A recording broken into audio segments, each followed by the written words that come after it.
Thank you for returning my goods. I suppose I now owe you, and I can tell you what I know about this, Sabastian Starr. Or at least what my late brother found out. God rest his soul, he loved his research and reporting. Sadly, he reported about the wrong people, and that was the end of him. The details were sketchy until my brother found a tape that purported to be a transcript of some journals he kept. His father was apparently Samuel Starr, a major with Army intelligence, and low-ranking member of the infamous Enclave who had secured a spot in Vault 76 for him and his son Sabastian.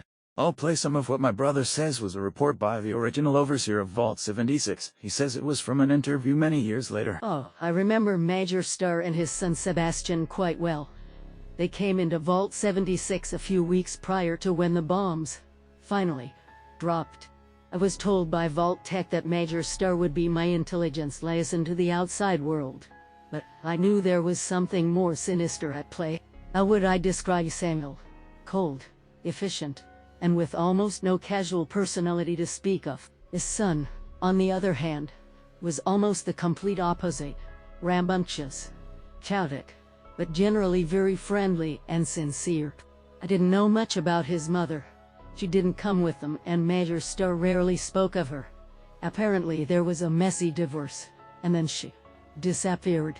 Few years later, over a game of checkers, young Sabastian told me his mother had run away to places unknown. He hoped she had found another vault and had survived, but was oddly distant over the whole matter. Teenage Sabastian was always getting into trouble, but in hindsight, it was nothing unusual for a rebellious teenager. I forever kept catching him building a secret still somewhere in a utility crawl space or shrugging off his training classes or duties. Eventually that means spending time in a cell. Once he was old enough, but he never seemed to hold it against security, or myself. On the other hand, he was probably one of the best rifle shots in the vault. He was a top marksman, and his father seemed to at least approve of that. If I hadn't been a young girl facing an older authority figure, I might have forced both of them to work out their problems, but they did share one thing in common. They were hell-bent stubborn. When it became obvious we were on our own, I set out.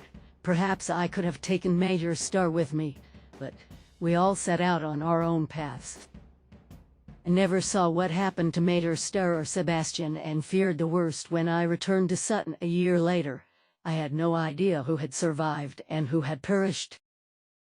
And then, as if no time had passed, Sabastian showed up on my doorstep. The year in hell had done much to him. Blinded in one eye from taking down the Queen, weary of everything, of people, of the world. At first he couldn't look me in the eye, or speak. He handed me some handwritten notes he had taken over the last year, and I sat, and I read. Never get really drunk and pass out the night before reclamation day. My words of wisdom. Surprised I woke up in my room instead of a cell, but I guess she had other things to worry about. That blinding sunlight, I'll never forget. 25 years without it. For years I remembered sunlight, but here it was neither welcoming nor reassuring. It just hurt to see. Everything around the vault. Thankfully I was still the best shot in Vault 76, or I would joined all the skeletons. There must have been complete panic when the bombs dropped and the vault doors sealed. It's been maybe a week. Flat woods. At least people tried to keep it together and help one another, but like all things, it turned to shit. I'm really not missing a world full of people. Nature has reclaimed her bounty. Fuck them all. I went out on my own, and here I am following her little extra special breadcrumbs all the way up to Morgantown. This plague or infection, though, is making it a bit difficult to return to nature. Lost a good week's worth of notes to some big green things straight out of a comic book. But at least I have a vaccine that showed, hopefully, keep me from turning into one of them. Rich spoiled brats turned into raiders. I guess nothing changes. Dad would have been proud, if they were wearing the stars and stripes, that is. I remember wanting to join the Free States movement when I was, maybe 13, 14. But my old man just said they were traitors from within, no better than the communists. I'm apparently not alone. There are other vault dwellers. I usually spot them from distance. I've avoided contact for the last few weeks, almost blew one of their heads off before I realized who it was. He was just a kid a few months ago. God, what I am becoming.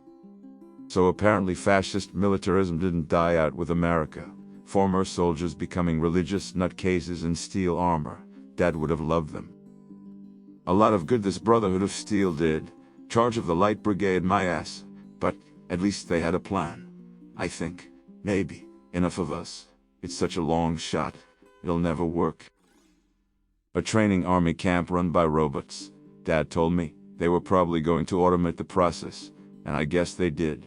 I had my first good laugh in weeks when I had a Mr. Gutsy telling me to head out to the rifle range. Dad was here.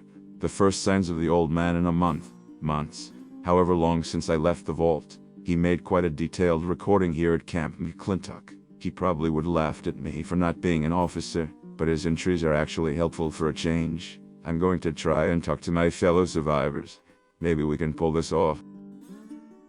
I don't know what to write. I found him a couple of days ago, right in front of abandoned bunker.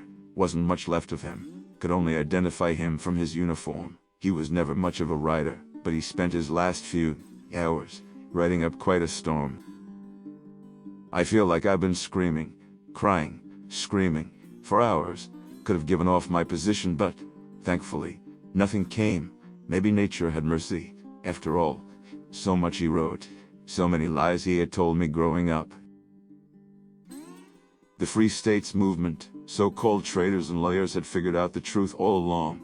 A shadow government subverting America for years, maybe decades. The Enclave. The old man had sold his soul to become a member, a minor member. That wasn't all. He had killed my mother, disappeared her. I had been holding out years for years, decades really. But what surprised me most of all was the regret. All the old man's regrets, emotions, let out in a few hours with a pen, hoping I, or anybody, would read it. Damn him for thinking this would solve it all. I decided to finally face this enclave, but apparently even it didn't survive the war it started. A living computer, modest, more questions than answers really, but this is the devil's due. Hell damn, the A-bomb survived. If anybody was gonna survive it would be Annabelle the A-bomb. First survivor I approached. Nothing was said. We just sat quietly and had a couple of beers. Only women to drink me under the table and into a cell. Twice. A bunch of us, more than I thought, survived. We have one plan and one chance. Drop a nuke right down into where the problem started, and hope we can beat what comes out of it. We did it. I still don't know how we did it. Not all of us made it. And A-bomb says I ain't ever seeing out of my right eye again. But it was worth it. Now for the hardest fight ever. Learning how to live again. I finally read what his dad had written for me. So much regret, emotion, in just a few scribbled notes. So many times he wrote that he just wanted to shake my hand and tell me what a great job I was doing, keeping us all together, keeping us, well, sane. You wished he could have been there for every marksman contest, every bruised knee, every birthday. How his son meant the world to him. After I read all that, I simply looked Sabastian in his eye and told him we both needed to forgive if we were ever to move on. I expected an angry man, yelling, leaving, even a shot to my jaw. I would expected before I saw a young kid on my shoulder, sobbing, as if he had never cried a day in his life before. And then it finally stopped, and we had a nice game of checkers, like back in the vault. He remarked that the other day he'd traded some old cigarettes for a stew pot, and the world, finally, started to make sense.